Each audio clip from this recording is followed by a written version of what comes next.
No.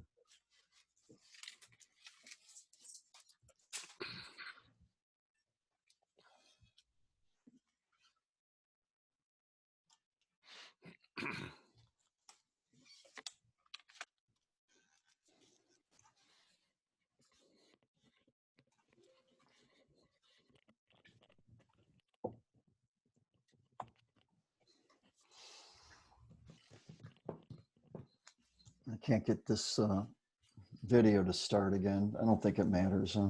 Let's see. I'll end it and I'll start it again.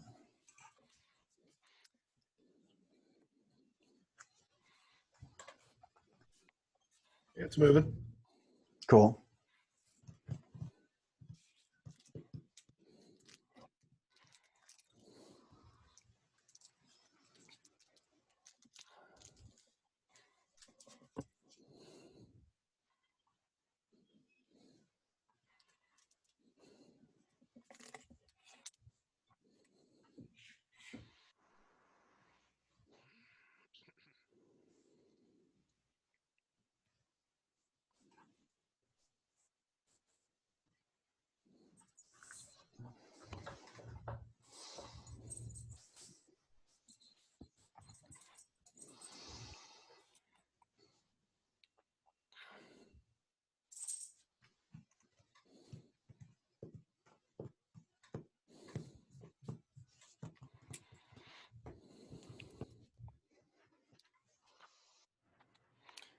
Chuck, you took your flag down.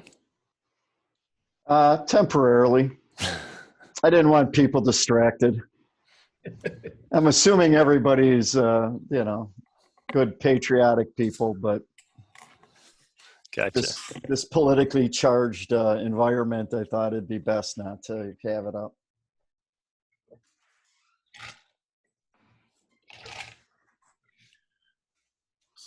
Stop it.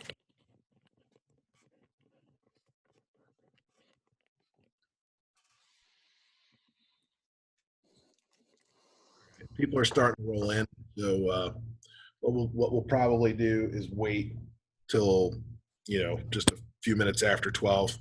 Mm-hmm. We're rolling in, and we'll get you guys started. So I'm going to exit for about 2 minutes. I'm just going to go get some water. I'll be right back. All right. Okay.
Dwight Schrute says hello to Harrisburg.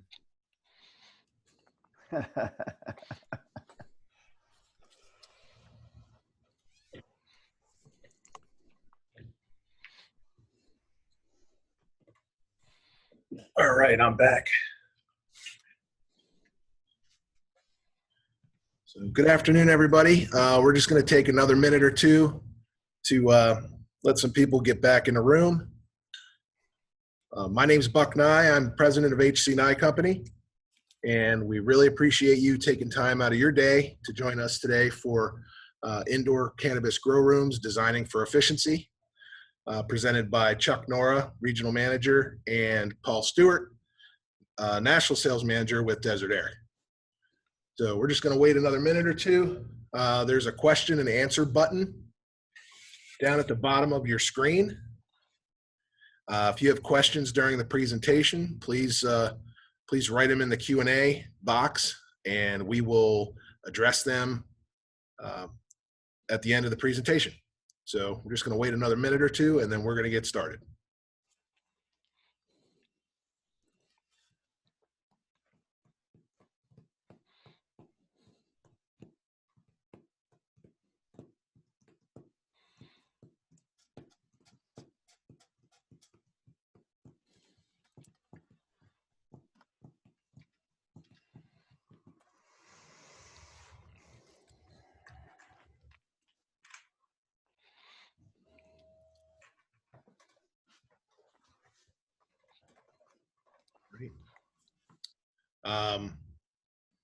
Okay, so it's 12:02. Again, I'd like to introduce Chuck Nora, Regional Manager with Desert Aire, Paul Stewart, National Sales Manager with Desert Aire, Vice President. We are going to talk about grow room design and efficiency, and I am going to stop talking and let Chuck and Paul take it away. Thanks, Buck. Greatly appreciate you guys hosting this today. Paul, any comments other than you're a very handsome man in this picture? Yeah, just as we get down to the end, we do want to direct you folks to feel free to go out to the Desert Aire website. We have published and posted numerous videos that do product overview, as well as we've got a video on one of our installations from several years ago out in Massachusetts that has interviews with the master grower and the other participants on the project. So some really good details out there that'll give you more information about our product line in the Grow Aire application. So let's go ahead and proceed, Chuck. Great, thank you. All right, so everybody in the room, or most of you guys, I believe, are design engineers. Congratulations. The growers come to you and asked you to design their system for you. But how do you go about doing that? That's the answer, or the question we are going to answer today. This slide shows an illustration of what's been happening to the price of cannabis over the past few years. Started out almost at $3,000 a pound wholesale. And the last time I looked, we are dipped just below $1,000 a pound. Now, Chuck, this is in a mature market. I want everybody to understand that. This is actually a slide from Colorado. And, you know, this is the whole supply-demand curve issue. You know, as the demand, when a state legalizes this, you know, this drug or medical product or even adult use, you have little supply because it's all got to come from within your state from legal growing operations. And so supply is limited at the beginning, demand is high. As demand starts to level out and the supply increases, you start seeing the price point drop. So it's very, this has happened pretty much in every state that has gone through the legalization process. Price point's always high at the beginning because there's a lack of legal supply. So go ahead, Chuck. Exactly. And actually, one of the things I was going to point out, in the state of Oregon, about half the growers that were in business 4 years ago are no longer in business today, primarily because of this imbalance between supply and demand. They've got so much more supply. I actually heard that it would take 6 years to absorb all the supply based on current demand. So we certainly need to make sure that we can handle these precipitous drops in pricing. So the three big things we need to be concerned with, obviously, is watching our utility bills. The winners in this game are going to be the guys who have figured out how to minimize their energy consumption while also minimizing the chance of crop loss due to mold and mildew or mites. while maximizing their yield. Yeah, the only other thing I would add on this, Chuck, is that the grower also needs to create a demand for his product. So you're going to see the growers try different strains. They're going to try to find something that has a connection with the clientele out there. You know, whether it be you know, some Hawaiian strain, or maybe it's a high desert strain, whatever it might be, whether it's high THC, whether it's the terpene profile, you're going to see guys try different strains to try to get a demand. It's no different than, say, a craft beer entity. You know, we go to the grocery store or the liquor store, and well, many of us have no qualms about paying $10 or $12 a six pack for a craft brew. But when we're sitting there looking at, Natural Light for, $20 for a 30 pack. So if we were buying on volume, we'd be buying the Natural Light. If we were buying on quality, well, we've associated a value to that higher per can product. And that's no different in this market. There's going to be inexpensive, low-end, low-grade product, and then there's going to be high-value product. And the indoor grow, the intent of the indoor grow is to grow that high-value, high-priced product. Thanks, Paul.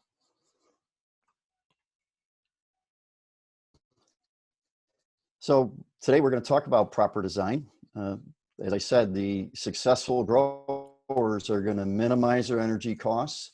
They are going to eliminate or greatly reduce the risk of crop loss, and they're going to increase their crop yield. Now, there's other components to increasing crop yield beyond just the HVAC side of the business. But obviously here at Desert Aire, that is a piece of the puzzle that we are addressing.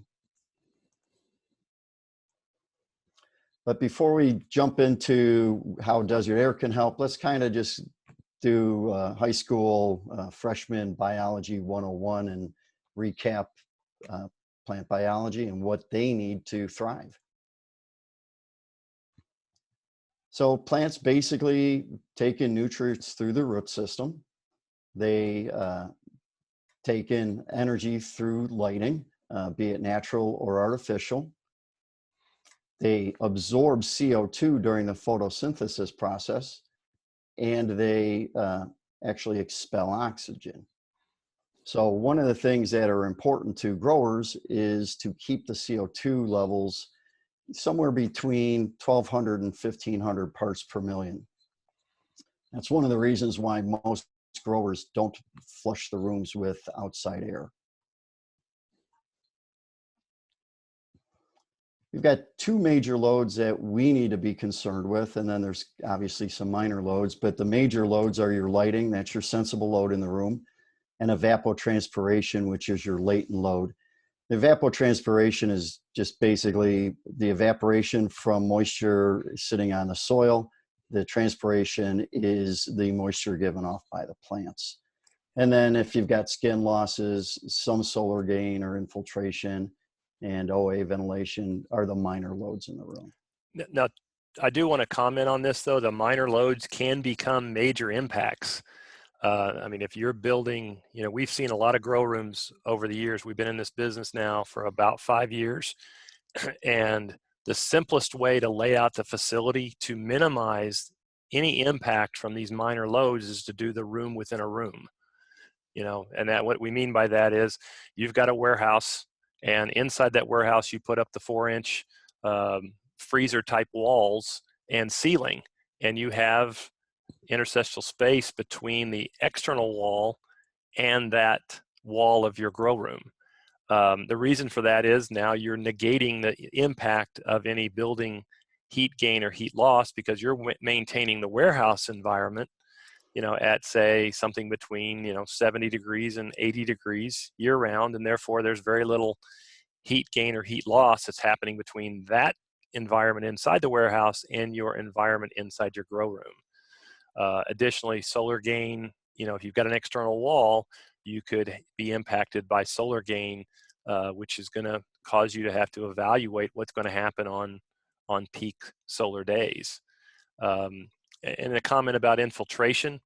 and outdoor air ventilation, you know, if you're getting a grower that is coming from out west, you know, there's a lot of guys out in Colorado that are, you know, assisting folks out east with developing grow rooms here because in Colorado, they've been in the business now legal for 10 years.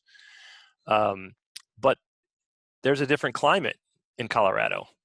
They're at a higher elevation.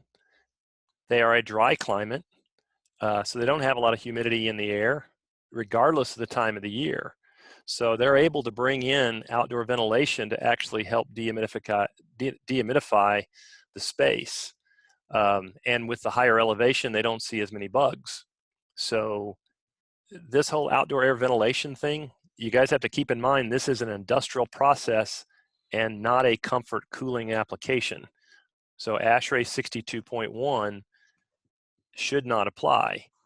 And with that said, if you do that and you take that stance of applying it as an industrial process, outdoor air ventilation is not going to be needed. And certainly in Eastern Pennsylvania, you've got 4 months of hot and humid weather that bringing outdoor air in any volume would impact the load requirement for moisture removal, would provide a potential source for insects, and also with you know, the expanse of hemp growing outdoors, you now have the potential of a pollen that can float into your room and pollinate your plants. You know, and then just any sort of stray mold spore as well could float in. So we're not big fans, and we see people that primarily are looking at a sealed environment. And so they're trying to minimize and eliminate any of those minor loads because it makes the whole calculation and the controllability, when you just limit it to lighting and evapotranspiration, that makes your job easier. So I know I impressed on that quite a bit, but I think that's important for everybody as an engineer. That makes a lot of sense if I don't have to consider all this other stuff. Exactly. I've also had growers say they need to bring in outside air because there's going to be people in the room and they're, you know, injecting CO2. They forget the component that during photosynthesis, the plants are putting off oxygen. So you really don't have to worry about the indoor air quality per se.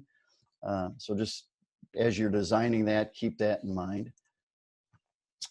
Let's talk about the lighting load, which is your primary source of heat gain in the space. Up until a couple of years ago, Paul, everybody was using HPS lighting, high pressure sodium, very hot. They couldn't really do what this picture is showing, which is having the lights very close to the plants. The HPS was also good for the plants because the plants like that heat to help the droplets of moisture that are forming on their leaves during the transpiration process to evaporate off into the air. However, LEDs have become very popular because they use less energy. Again, one of the keys to being successful as the price of the product drops. But they also do not put as much heat into the room. So traditionally with HPS lighting, you'll see sensible heat ratios that are higher than what we are seeing in LED type applications. That's important because, and we'll get into a little later, most of the comfort cooling equipment on the market cannot meet that low sensible heat ratio in the room. Well, I'd also like to add that, you know, there is a movement towards the LED lighting, and I really think it's twofold. It's one, it's lower energy cost, and operating expenses are what's going to keep these guys in business long term. So lower operating costs because you can get the same light spectrum with an LED with 2/3 the power right now is a major benefit. And as the LEDs continue to be increased in their usage, the price points are coming down, and we're also seeing more technology come out with those LED lights. I mean, we've got guys now that are building lighting specific to the bedroom. They're putting the light spectrum in their LED systems for bedroom applications. And then they'll have LED lighting just devoted for the flower room. They'll have a slightly different light spectrum. And again, you don't have that capability which with the HPS or HID lighting. So I think as we move forward, you're going to continue to see more and more LED lighting being used as days go by, just because of the cost structure, and people are learning that with that ability to dial in or identify specific light spectrum for optimal growth, you're going to get more out of the same product. So let's take a brief look at the latent component of the grow room. And that, as I mentioned earlier, really is from the evapotranspiration process. This changes throughout the life cycle of the plant, or the growth cycle of the plant, which is why it's really important to select your HVAC equipment very carefully. But as this, illustrates, you've got evaporation and transpiration. We don't really have precipitation per se. Most people use a drip watering system these days versus a spray system, which would be something similar to natural rain. Yep. But just remember, the transpiration is what comes off the leaf, and evaporation is what's coming off of anywhere where you've got moisture exposed to air, such as the soil substrate, or if the guys have a leak and they've got water laying on the concrete floor, that is going to present an evaporation path. So Chuck, I'll take this one. Okay. As far as the transpiration, this is the process that the plants go through when they're doing their growth. I mean, it's photosynthesis, right? So photosynthesis has the plant absorb, it takes water from the roots, which is also the method by which they move nutrients from the soil substrate. So that water pulls the nutrients up through the plant. The sunlight is the energy, and then you've got those the nutrients and the lighting. It helps to convert things to starches and energy, and that's what allows the plant to grow. Well, the byproduct of the process is water vapor and oxygen. So the water vapor is actually pushed out of the leaf through this thing called the stomata. And the stomata is just, they're small holes, small openings in the cells on the leaf. And that is the plant's way to meter the amount of water and nutrient uptake. And it's really a function of the vapor pressure differential between the leaf temperature at saturation, because moisture is coming out of that leaf, and then it's the air temperature and the humidity surrounding the leaf and its ability to absorb that moisture off the leaf. And we're going to get into that a little bit further, but the biggest thing to remember here is, I always say, we're not growing watermelons when we're growing cannabis. There's no big fruit that is just retaining water and growing. So the water in, if we're using 1/3 of a gallon of water a day that plant's drinking, well, guess what? We have to remove 1/3 of a gallon of water during the day due to the transpiration process, because day to day, a plant's not retaining, it's retaining very little moisture on a day-to-day basis. Now, certainly over time, the biomass gets bigger, but from day to day, it's small changes. So your assumption can be that whatever water the plant drinks, that's the water we have to remove with the HVAC equipment. I'd also like to point out that cannabis is a dicot, meaning that the stomata is on the underside of the leaf. This comes into play for the design engineers who have to design the ductwork. One of the things we need to avoid is microclimates developing deep within the plant canopy. So you want to design your airflow such that it's moving either from below the plant or horizontally, such that the plants are swaying in the breeze a little bit. Blowing air down on top of the plants will not help get those droplets of moisture off the plant leaves. This is just an illustration that I honestly think a lot of people overlook in the sizing of the climate control equipment. Everybody's familiar with evaporative cooling. Well, the plants actually provide evaporative cooling as well, much more so as they get larger than when they're smaller in the vegetative state. But I'm sure we've all been to Florida or Arizona where they actually missed the outdoor seating area, or if you're lying at a Disney park. Probably not so much Florida. They're not as effective Yeah. because of the humidity, but yeah, Phoenix and Vegas is where I see them used, you know, for outdoor bars and outdoor seating areas, and they work very effectively. You know, you can drop in a dry climate, you can drop the temperature 10 to 15 degrees from being under that evaporative cooler, that mister, versus not being under the mister. But yeah, the big thing is it's 1,060 BTU per pound of water. So if your plants are, whatever they're going through, it's absorbing that much heat. And yeah, I think Chuck mentioned it here. This has been an error that a lot of engineers have made. They have forgotten about the evaporative cooling effect of the plant because they just didn't remember what a plant does when it goes through its growth cycle. So if you started out just throwing air conditioners in to replace the sensible heating gain from the lighting, then as those plants grow, all of a sudden, when the plants were small and there was no evaporative cooling, the lights were running all the time. And as you got a larger plant and those plants started drinking a lot of water, you will have noticed that the air conditioners are now cycling a lot. And every time they cycle, you have spikes in temperature. So again, just something that I think some folks forgot all about, and people are starting to consider that now.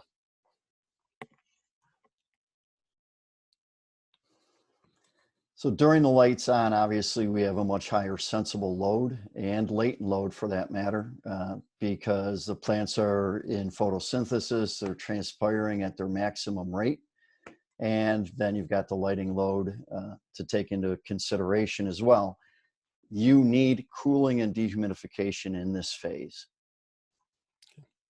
Conversely, and this is a mistake I've had people make as well, when the lights go off, the plants don't shut off. They still transpire. Not at the same rate of the full lights on transpiration rate, but it's not unusual for the plants to transpire at about 30% of their full transpiration rate. So even with the lights off, you have no sensible load any longer, but you do have a latent load. We need dehumidification at that point. So Paul touched briefly on vapor pressure deficit and what that is defined as. Growers out there, their secret sauce, so to speak, is temperature and relative humidity. Temperature and relative humidity, however, actually equals a vapor pressure value, and it also impacts the vapor pressure of the leaf. As Paul had mentioned, the differential is the vapor pressure deficit. So we take the vapor pressure of the leaf surface at saturation, room temperature saturation point, and then the temperature and relative humidity. This chart, I think, is really illustrative of the fact that you can have the exact same VPD at different temperature and humidity combinations. Probably ask, well, why does that matter? Well, why it matters is the closer you, or the lower you get on the dew point scale, the larger the equipment needs to be to do the exact same work and to remove the same amount of moisture. So here you'll see, I'm sorry, go ahead, Paul. I was just going to say, I want to make sure everybody understands this, because this is the big issue with VPD and with helping growers understand equipment selection. So what VPD really means is that each of these 3 green lines here represent 3 conditions that have the same vapor pressure differential or deficit. There's 80 degrees at 59%, 75 degrees at 53%, and 70 degrees at 44%. Now, that VPD of 1.4 kilopascals means that the plants are going to uptake moisture at the same rate. In layman's terms, it means the plants are going to drink the same amount of water at any of those 3 conditions. So let's say it's a third of a gallon of water per day. We're in the flower room, and this cannabis plant's going to drink a third of a gallon of water at any of these 3 conditions. And so at the lowest condition here at 70 degrees and 44%, it's going to require us more work to remove that same third of a gallon of water out of the air than it will up here at 80 degrees at 59%. And thus, that's the reason why, there's going to be higher first costs at that 70 degree condition. Because the VPD itself, if you have the same VPD, that means you have the same nutrient and water uptake. So I hope that helps everybody. I know that's always been a confusing thing for a lot of folks that have not been into the horticultural market, is understanding that. And I will admit, some of the growers don't necessarily know that either if they're not college trained.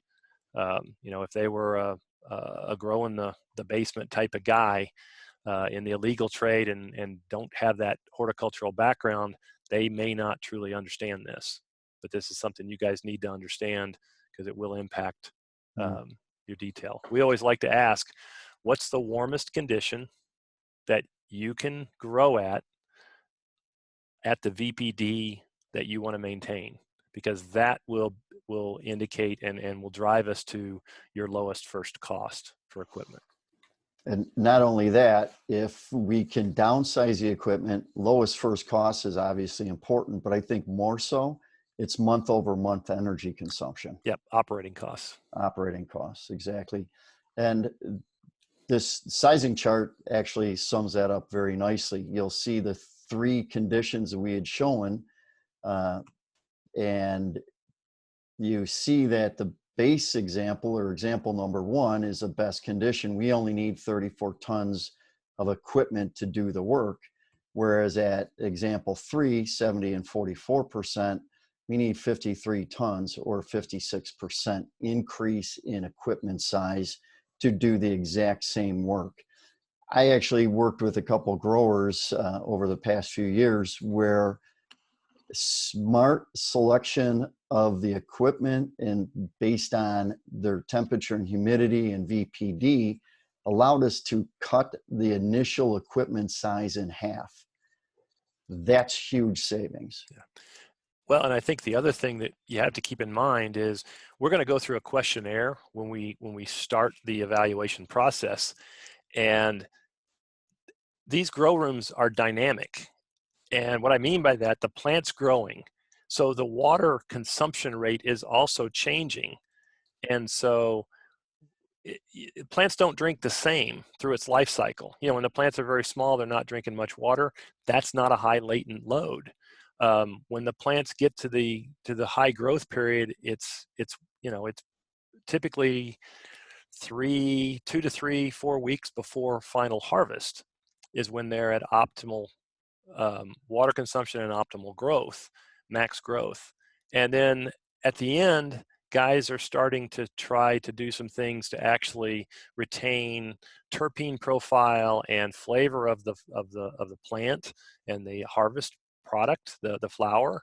So they may start changing some of their temperatures and humidities, but they've also done some trimmings in some cases so that there's not as much biomass on the plant. Therefore, the plant's not drinking as much as it was a couple weeks before. So again, I know it's kind of confusing, but we really need to get a good interview with the grower and all the participants to really help them make the right decisions so that they can be sustainable going forward and actually be in business in 4 to 5 years, because they haven't got an operating cost that's through the roof.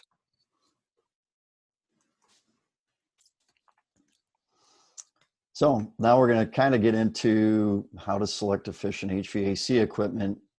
Keeping in mind, lights on, you typically need cooling and dehumidification. Lights off, it's strictly dehumidification.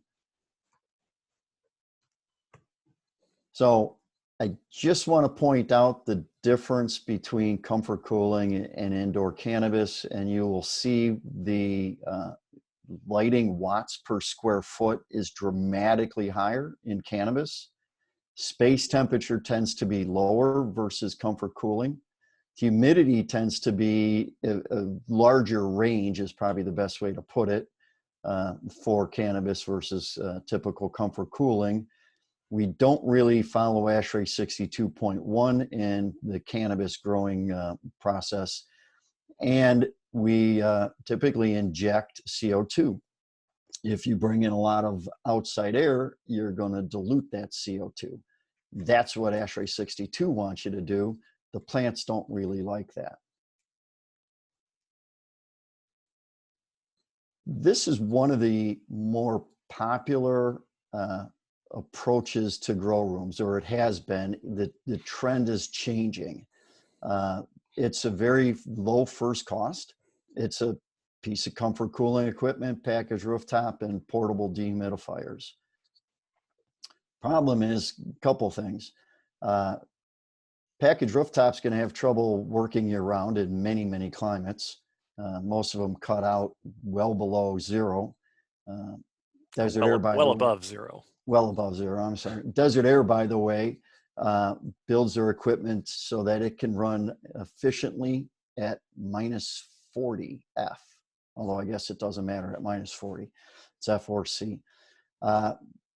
Portable dehumidifiers, they will remove the moisture, but they'll also put heat right back into the room, which will tend to cause the two pieces of equipment to fight each other. End result is these type of trend logs. Now, if you're a human being and this was an EKG, you're a pretty healthy person. No two ways about it. But the plants don't like these crazy swings in temperature and humidity.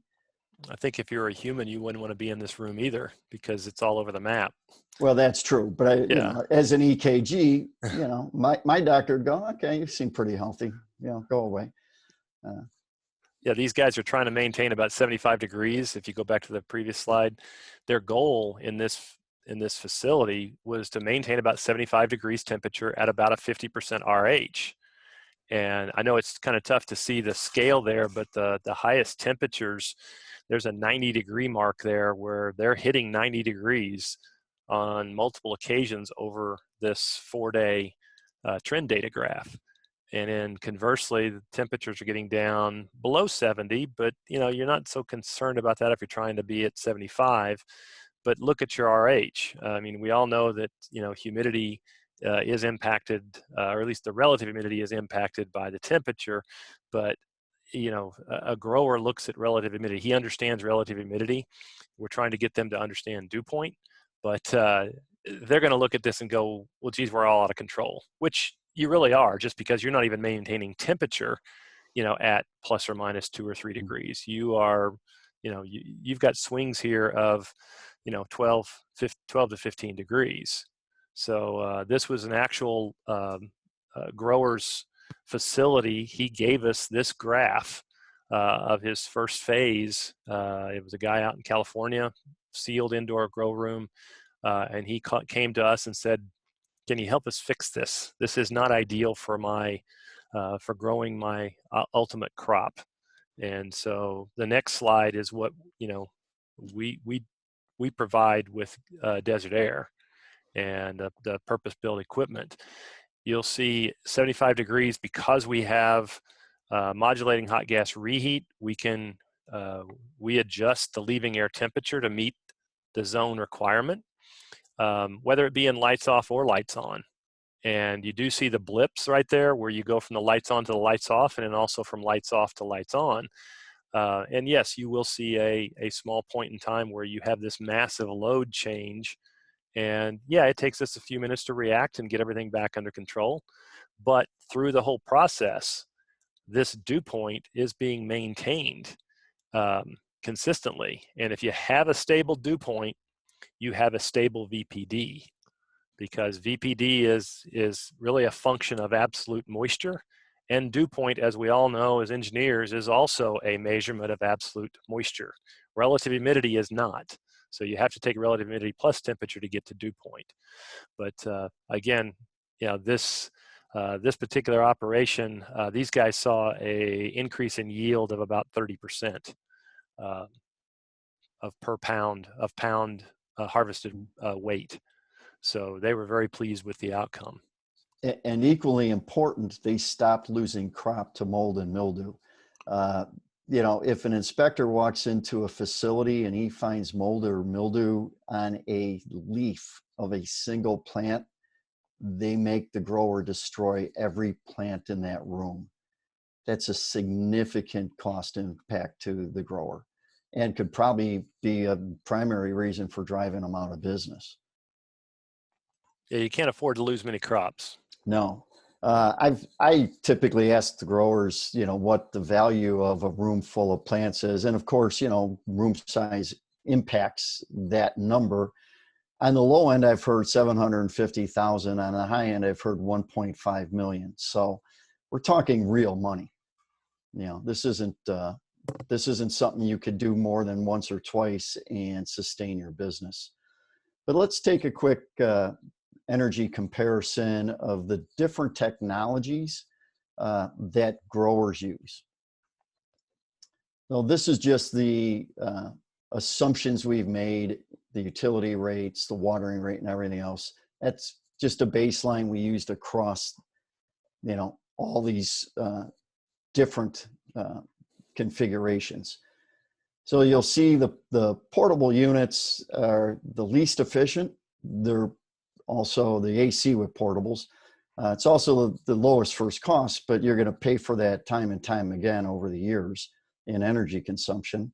Then, of course, you've got the AC with enhanced dehumidification. I'm not even sure what enhanced dehumidification is. Maybe Paul can tell us. That's a product that might have a heat pipe, something to help enhance the dehumidification operation. But still throwing heat into the room. Yeah, that's correct. Still rejecting the heat into the room. And then the standard dehumidifier, the air conditioner with a standard dehumidifier that has cooling capability, would be a dehumidifier that would be connected to either a water-cooled, a water-cooled system, so it could reject its heat into the water loop, or an air-cooled condenser outside that could reject any waste heat, so it's not dumping all of its heat just into the room. So, the air conditioner plus any of those three formats has been a very, traditional low-cost arena, and you can see the cost difference. Portables, dehumidifiers that actually dump their heat into the room, plus an air conditioner, are going to yield the highest cost per square foot, in the room. I mean, we're almost half of that when you start looking at some of the purpose-built equipment like a Desert Air Grow Air system. And again, the primary reason for that is we're not wasting energy trying to offset some other device's performance. So the purpose-built equipment is going to be equipment that has full-size hot gas reheat coils, so you don't have to use new energy for any sort of reheat. For instance, in the dark period, when you're dehumidifying, you are going to need some form of reheat. Otherwise, your temperature is going to continue to drop a little bit because of the evaporative cooling effect in a room that has no heat gain or heat loss. Throw in a little bit of heat loss because you've got an external wall, and that can be significant. And then, so no new energy for reheat. A modulating hot gas reheat coil allows you to actually do some sort of room reset schedule, so that you're now delivering a temperature that the room is going to allow the room to move the needle towards set point. And again, throwing a PID loop on that so you don't have large overshoots is always beneficial. And then just having an evaporator coil that's set up for the purpose of the room. Is this room, if it's high latent, having a coil that can remove the adequate moisture out of the room without having supplemental equipment. So those are the big differences here with the operating costs. And I think we've got plenty of people that are experiencing that today, that, you know, they've come to us and they're looking to upgrade because they've just felt that their operating costs have gotten out of control. Exactly. And keep in mind, you know, in this example, and it is just an example, but, you know, it's a $15,000 annual cost savings to go to a purpose-built piece of equipment. Desert Aire, of course, makes that. That's for a single room. I don't know a grower who doesn't have multiple flowering rooms. So if you've got 10 flowering rooms, it's 150,000 a year in energy cost, savings, I should say. So this really can impact the grower's ability to sustain and stay in business as the price of the product goes down. Yep.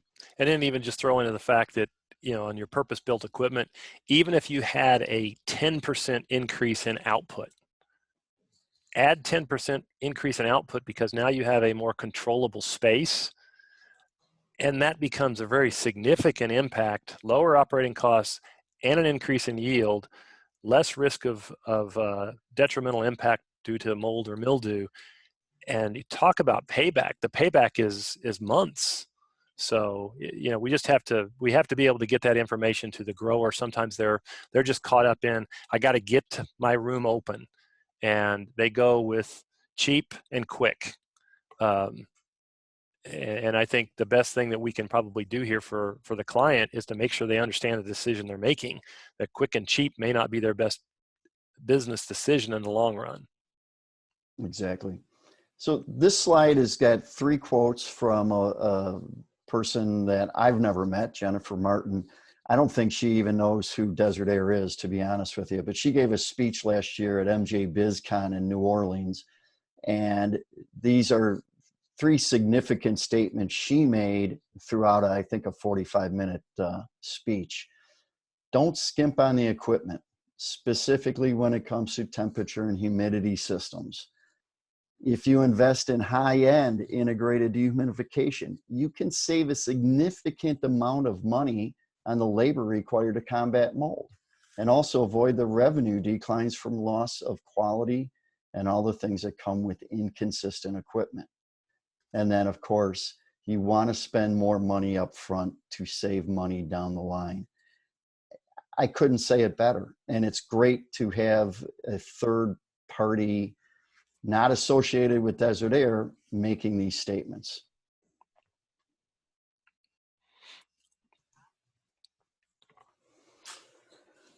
So how do we do this? Well, a great solution is Desert Aire's Grow Aire line of products. As we've been talking, it's a purposely built, completely integrated unit. It will handle the swings in sensible heat ratio. I like to say it's a variable sensible heat ratio device. And quite honestly, when you take into consideration the increase in yield, minimizing your energy costs, minimizing your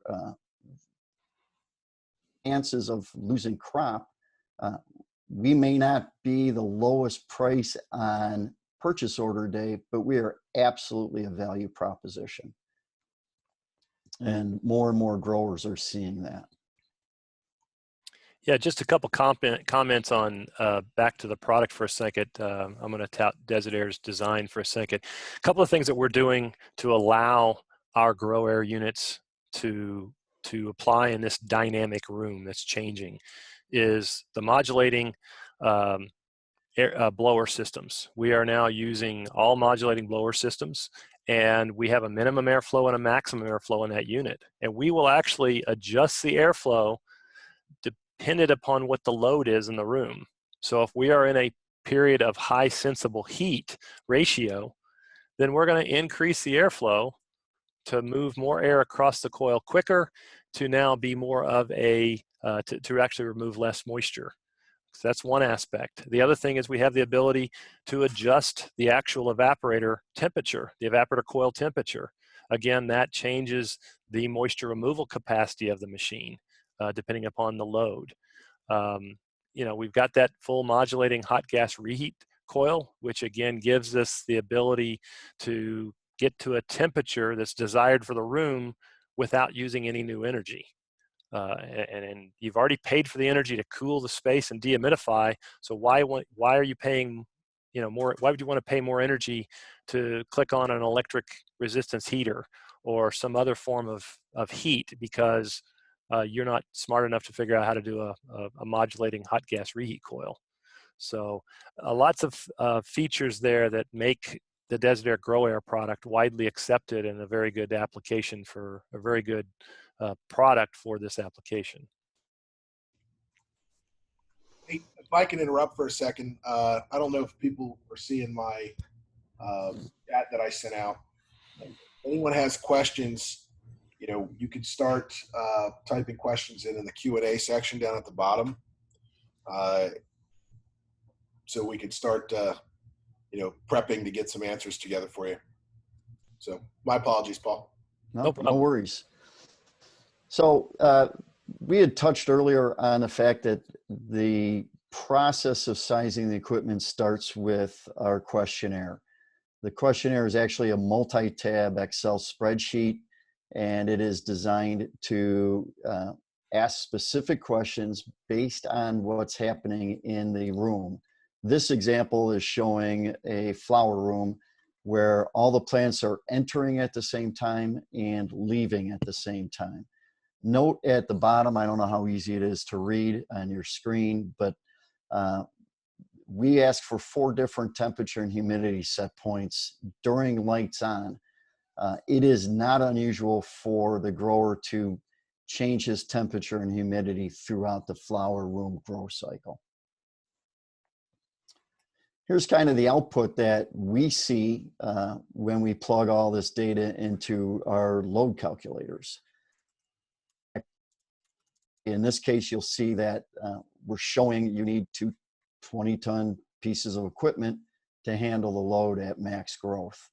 We're running a little short on time, so I don't want to get too deep into that, but understand that we're here to help do the sizing for you. We will take that off your plate. And then I'm showing this because, you could do all the right things in the growth stage, but if you forget to put in the right equipment for your drying room, you may see crop damage and crop loss. Typically, growers like to see about 40% of the total moisture they need to remove removed in the first 24 hours of that product going into the drying room. We do also have a specifically built unit for the drying room process. Yeah, just to comment about the drying. So in a cannabis facility, what you're doing is guys will go in and harvest the flower, and then they're going to dry that so it can go to market. And during that drying process, if you dry it too fast, then you remove all the moisture out of it. You effectively remove the flavor and whatever else. The terpene structure is kind of destroyed. And when you light it, it just goes up in a puff of smoke. It's like, I know my dad used to smoke cigarettes, and if he left the cigarette pack up on the dash too long and they all dried out, they'd just go through them in a couple puffs and gone. So the same concept is there. You want to have the right content of moisture left in the product when it goes to market. And so this is a very interesting part that we've been getting into as well, is helping with that drying process. Again, a lot of guys have gone into the situation and said, oh, I'm just going to throw a mini split. And they'll put mini splits on the wall in their drying room, but then they don't understand why they can't remove the moisture they need. Well, a mini split's not designed for moisture removal. It's sized and designed for temperature control. So again, let's bring a knife. Let's don't bring a knife to a gunfight. Let's bring the right tool for the application. Thank you, Paul. Okay. if you go to our website, you'll see a number of different articles and application notes that we've authored over the years. It's all very good reading. I don't know what else to say, but please navigate your way to our website. I think you'll find the time well worth it. So let's summarize what we've been speaking about this morning. Indoor grows, for the most part, are predominantly latent loads, especially the flower room. Comfort cooling equipment will be a great low first cost. You will end up having poor results at the end of the growth cycle. Vapor pressure deficit is really what's driving all of this. So we like to discuss that and educate the growers on how that equates to their desired temperature and relative humidity. Our goal isn't to size the biggest pieces of equipment we can. Our goal is to provide the smallest equipment that's going to do the job. It's going to help the grower be successful in the long run. And we know from history that they'll keep coming back to Desert Aire as they expand their facilities. And then you want to talk to your utility companies early on. We've had instances where the facility that a grower purchased didn't have the right electrical service to handle his building, and it delayed the opening of his facility by months and cost tens of thousands of dollars to upsize the service. So that shouldn't be something that you'd wait till the end of the design process to start addressing. Obviously, we want to work with the growers to talk VPD. Maximum temperature is really where we start when we're talking VPD. You want to select the right equipment. It will yield significant energy savings, and it will also increase the crop yield and the quality of the product as well. We have something we call AirGuard, which I think is the first time I'm touching on it today.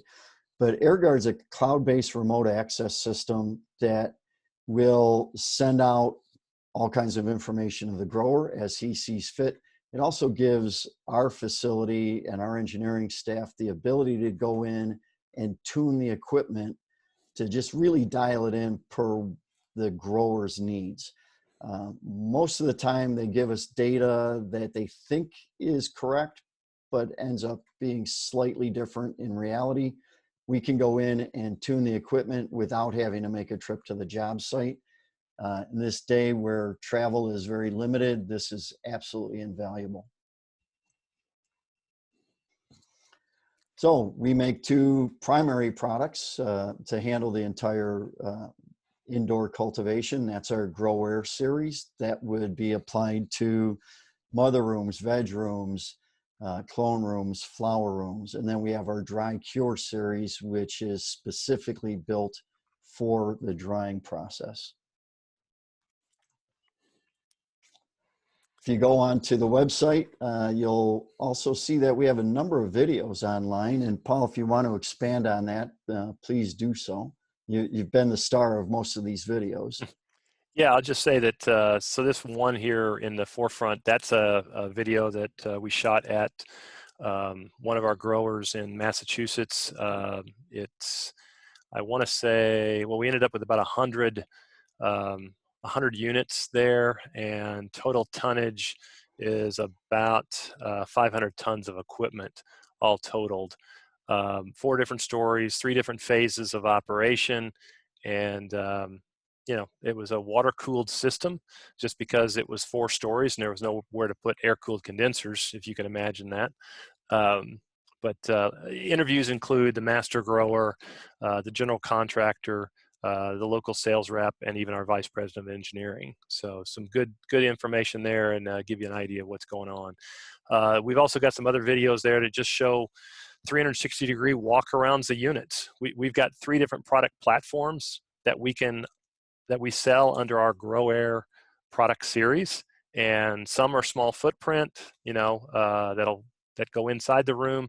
Others are air-cooled package units that go up on the roof. Other units are some larger sized units that have either been applied as a water-cooled or air-cooled systems. So take a look is what I'm just throwing out there to you. Very good. We've got a couple more videos I think that'll come out in the next couple of weeks. One is going to be more of a video on just why the Desert Air Grow Air. It'll talk more about some of the intimate features about what we do to control the environment for the indoor grow space. I'd also like to add, we have been in this business for I think almost 6 years, and we've got over 1,000 units in the field. There's a lot of guys out there running around claiming to be experts. I would just say really understand who you're talking to and make sure they know what they're talking about when you start talking to various vendors of the equipment. Yep. All right, so we do have some questions, Chuck. Okay. I got the first one up here, and the question is the design of these grow rooms codified by any source? So the question is, yeah, he understands ASHRAE does not apply. I think specifically ASHRAE 62.1 does not apply, but is there any sort of standard?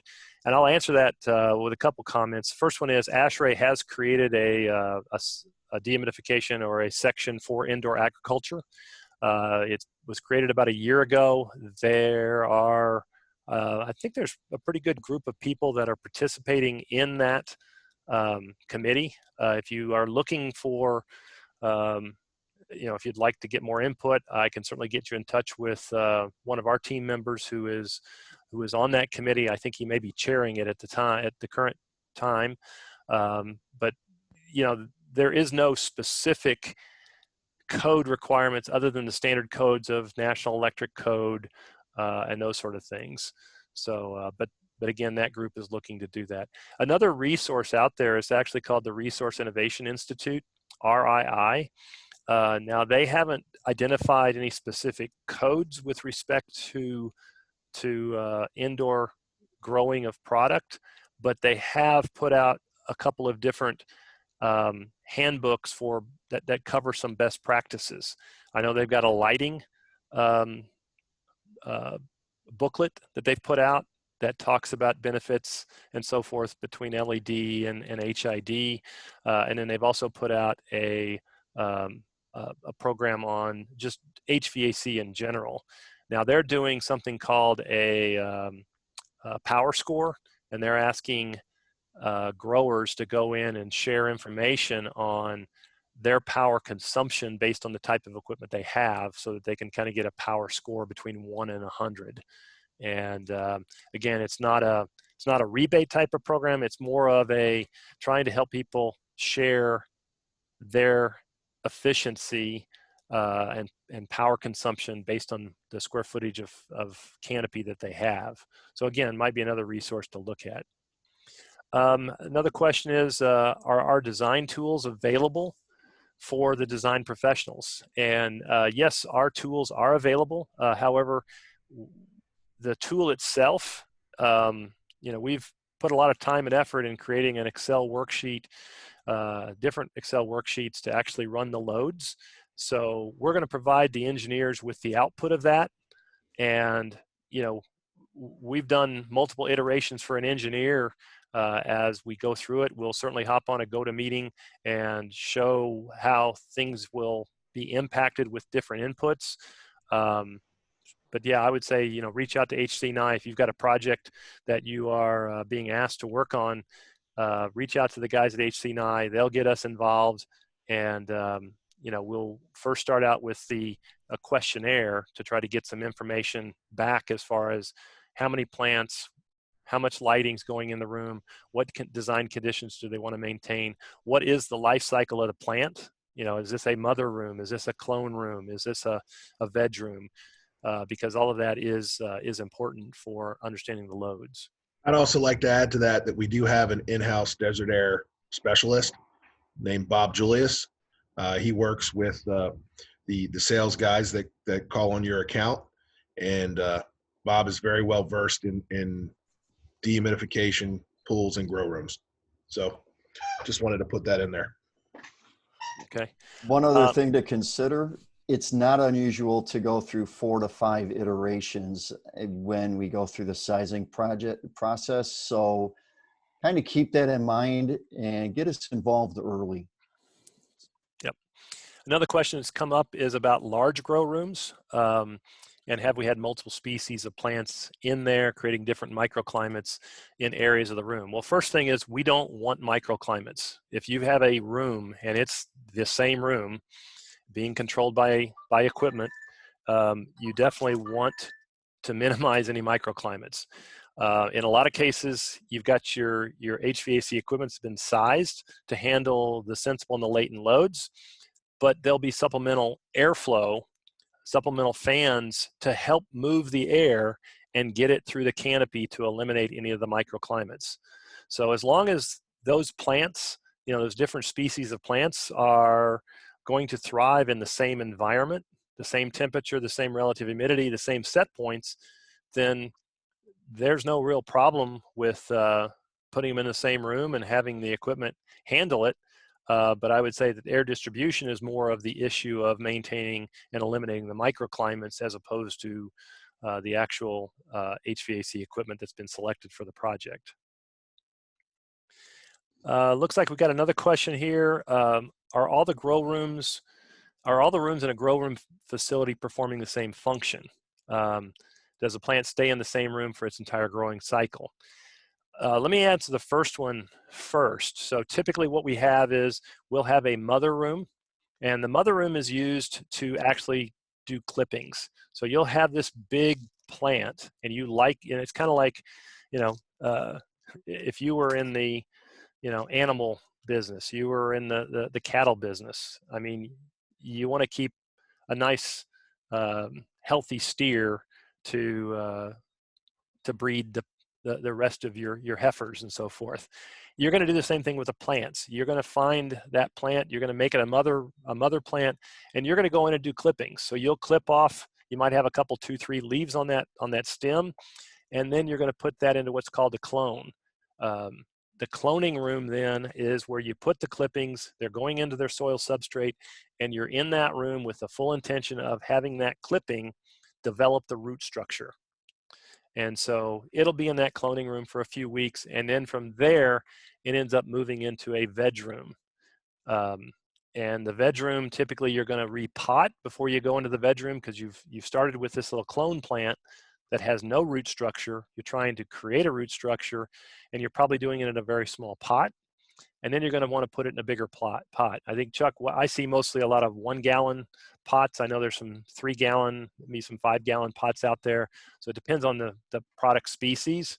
But before veg room, that's typically where guys will repot before they go into that veg room, because what they're trying to do there is really get a better root structure and start to put some mass on that plant.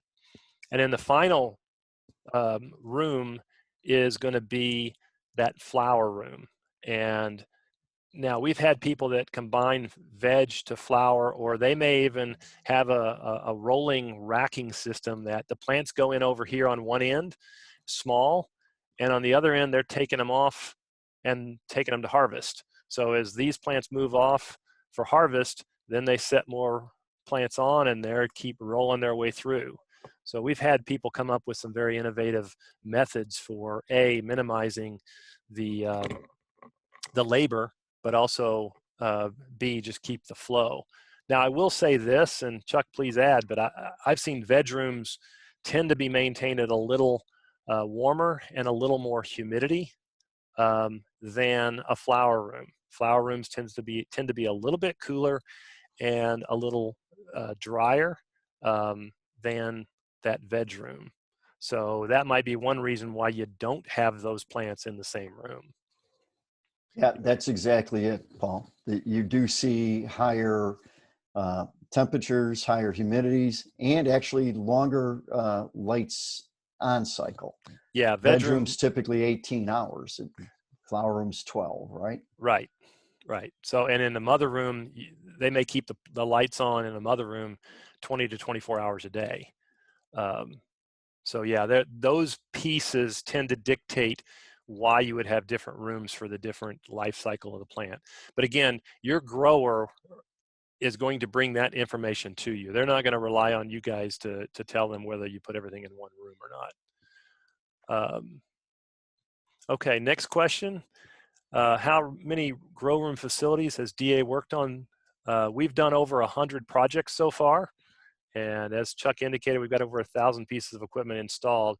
And again, we're not talking about little portable units. We're talking about, 2-stage full, smallest size unit in that case is an 8-ton unit, going all the way up to 60 tons.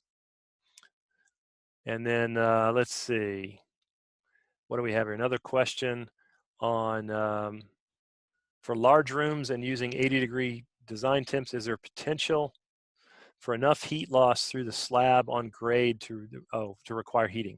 We have not seen that the floor has been drawing out too much heat. Now again, I think that's going to be a case that you guys as the engineer in Pennsylvania know better what the heat loss is through the slab. So I would say bring that to the party when we do the design calculation. When we're evaluating heat gains and heat losses, let us know. But I haven't seen anybody that's anywhere else that's provided us heat loss detail from the floor, because the plants, well, I'll just say it that way. I have not. Yeah. Chuck, have you seen that? I have not. Okay. No. I can't even recall a job in the US, or at least in my region, where they put in any type of supplemental heat, because our hot gas reheat coil typically has plenty of heat there to do the job, to maintain that room's temperature. Unless they have an external wall. Yes. Yeah, I want to make sure we have very many external wall projects. Right. So. Right. I mean, I will admit it does become problematic. We've had a couple projects, guys told us they were going to have, we're not going to have any external walls, and then they ended up pushing that, eliminating a wall and pushing it right up to the external wall. And we found out about it because we're watching it on our AirGuard cloud-based tool. And, some questions were coming in, and the guys were saying, yeah, we keep dropping in temperature at night. Why is it making this deep dive in temperature? And so we're looking at it and we're going, well, we're having some heat loss.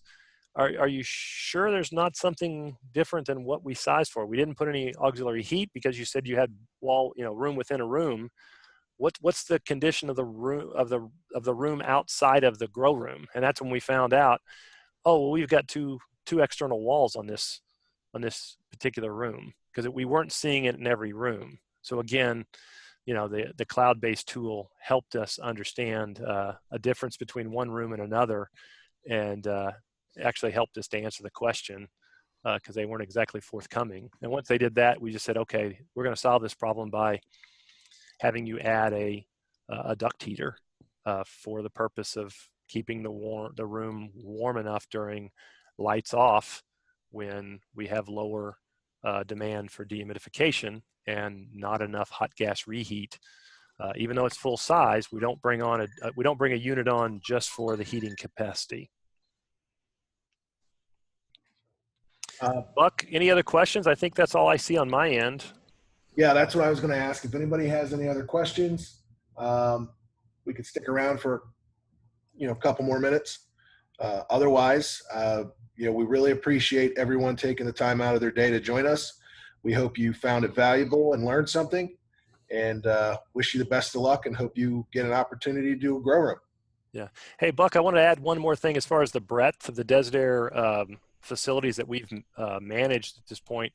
Our smallest facility is that I'm aware of right now is a small facility up in Michigan. They have 2 small flower rooms of about, I want to say 600, probably 500 square feet a piece, and they've got 1 veg room that's about 300 square feet. So that's the smallest facility that we've done. The largest facility we've done is 400,000 square feet under one roof up in Ontario. Wow. So, I mean, that is a wide range of operation and breadth. So We can certainly handle the small projects if a guy's going to be a boutique grower, and we can certainly handle the large facility as well. Great. Thanks for pointing that out. Uh, Again, guys, great information. Really appreciate you taking the time out of your day to help us out. And like I said, we'll stick around for a few more minutes if anybody has any last minute questions. Otherwise, we hope everyone has a great rest of their week. And thanks again. And if you have any questions, just reach out to your sales rep for HC&I Company, and we will be more than happy to assist you in your design process and help you for a successful job. And I'm very happy to come into town and sit down with you guys directly if you would like to have a sit down. Appreciate that, Chuck. My pleasure. Just Paul, I apologize. When you're saying veg as in B-E-G room or bed, it's a little bit hard to understand.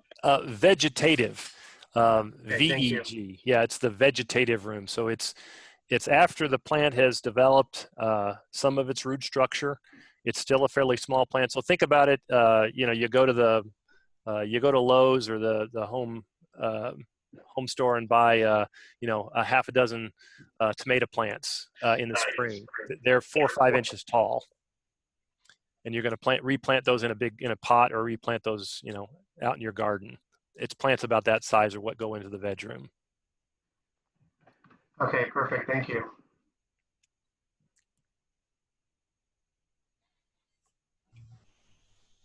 All right. Well, I don't think anybody has any questions. So we'll wrap it up. And again, thank you everyone for attending.